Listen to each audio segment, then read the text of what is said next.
नक्सलवादी हमला में सीआरपीएफ के जवान शहीद होते हैं। पाकिस्तान और बांग्लादेश के बॉर्डर पे बीएसएफ का जवान खड़ा रहता है। चीन के बॉर्डर पे आईटीबीपी का जवान खड़ा रहता है। नेपाल के बॉर्डर पे एसएसबी का जवान खड़ा रहता है। इस देश के लोग जवान तो उसे कहते हैं, लेकिन इस देश की राजनीतिक पार्टियां उन्हें शहीद नहीं मानती है और शहीद का दर्जा नहीं देती है। भारतीय सेना नाम सुनते ही हमारा सीना 56 इंच का हो जाता है। इस देश में अनेकों राजनीतिक पार्टियां दावा करती है कि हमारे नेता का सीना 56 इंच का है, लेकिन अगर इस देश में किसी का सीना 56 इंच का है तो वो सिर्फ और सिर्फ भारतीय सेना का है। 14 फरवरी इस देश में नहीं पूरी दुनिया में वैलेंटाइन डे मनाया जाता है और अभी वैलेंटाइन वीक चालू है। शायद लोगों को यह भी नहीं पता है कि 14 फरवरी के ही दिन पिछले साल हमारे देश के 40 जवान शहीद हो गए थे पुलवामा अटैक में, और हम उन जवानों को भूल चुके हैं। राजनीतिक पार्टियां जातिवाद में बांट दी, धर्म में बांट दी इस देश को, और यहां तक कि जवानों को भी 2 भाग में बांट दी। एक को सैनिक कहते हैं और एक को अर्धसैनिक बल कहते हैं। अगर सेना के जवान कहीं शहीद होते हैं तो उन्हें शहीद का दर्जा दिया जाता है, लेकिन अर्धसैनिक बल के जवान अगर कहीं शहीद होते हैं तो इस देश की राजनीतिक पार्टियां उन्हें शहीद का दर्जा भी नहीं देती है। सीआरपीएफ के 40 जवान शहीद हुए थे। नक्सलवादी हमला में सीआरपीएफ के जवान शहीद होते हैं। पाकिस्तान और बांग्लादेश के बॉर्डर पे बीएसएफ का जवान खड़ा रहता है। चीन के बॉर्डर पे आईटीबीपी का जवान खड़ा रहता है। नेपाल के बॉर्डर पे एसएसबी का जवान खड़ा रहता है। इस देश के लोग जवान तो उसे कहते हैं, लेकिन इस देश की राजनीतिक पार्टियां उन्हें शहीद नहीं मानती है और शहीद का दर्जा नहीं देती है।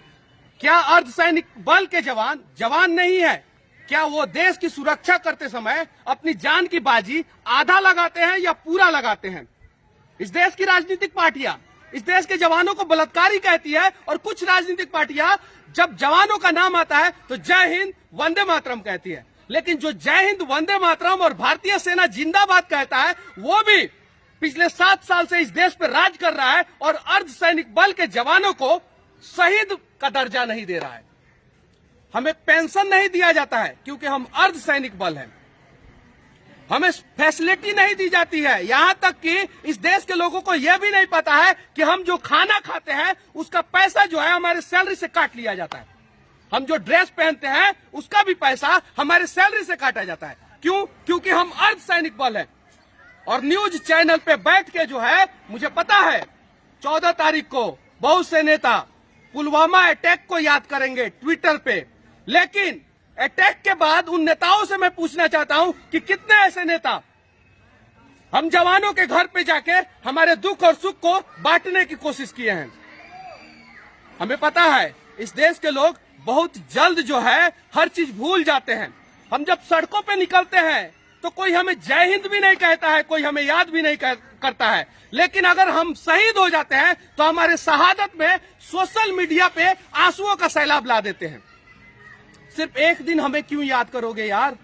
हम अपना जीवन जो है कुर्बान कर देते हैं इस देश की रक्षा के लिए, इस देश के लोगों की रक्षा के लिए, लेकिन हमें लोग अपनी खुशियों में नहीं शामिल करते हैं, अपने त्योहारों में नहीं शामिल करते हैं। सिर्फ और सिर्फ सोशल मीडिया पे जय हिंद वंदे मातरम और भारतीय सेना जिंदाबाद का नारा लगाते हैं।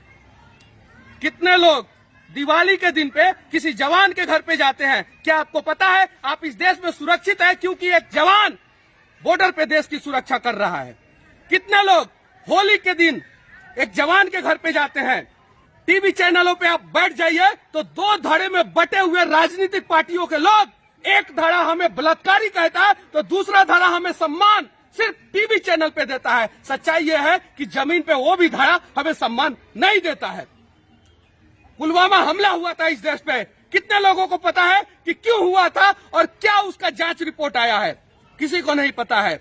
हमारे शहादत पे इस देश में जबरदस्त राजनीति किया जाता है।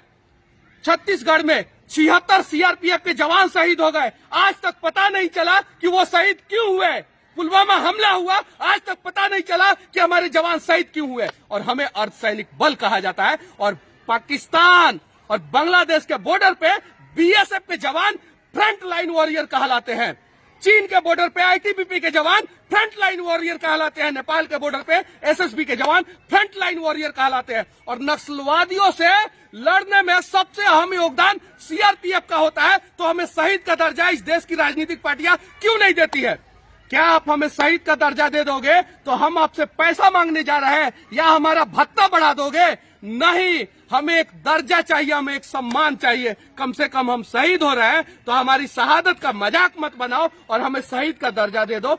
हमें इस देश के लोगों से सिर्फ इतना ही उम्मीद है कि जहां भी भारतीय सेना के जवान को देखें, कम से कम एक बार जय हिंद जरूर कहें। और किसी भी बड़े त्योहार या छोटे त्योहार में हमारे परिवार वालों को समय जरूर दें, क्योंकि हम आपकी सुरक्षा के लिए बॉर्डर पे खड़े हैं।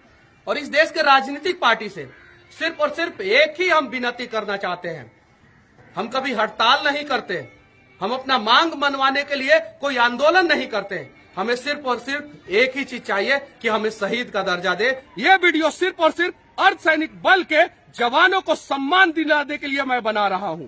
उम्मीद है कि अगर ये वीडियो आप लोगों को अच्छा लगेगा तो राजनीतिक पार्टियों के नेताओं तक हमारी बातों को पहुंचाएंगे, ताकि जो है अर्धसैनिक बल के जवानों को भी इस देश में सम्मान मिल सके। जय हिंद।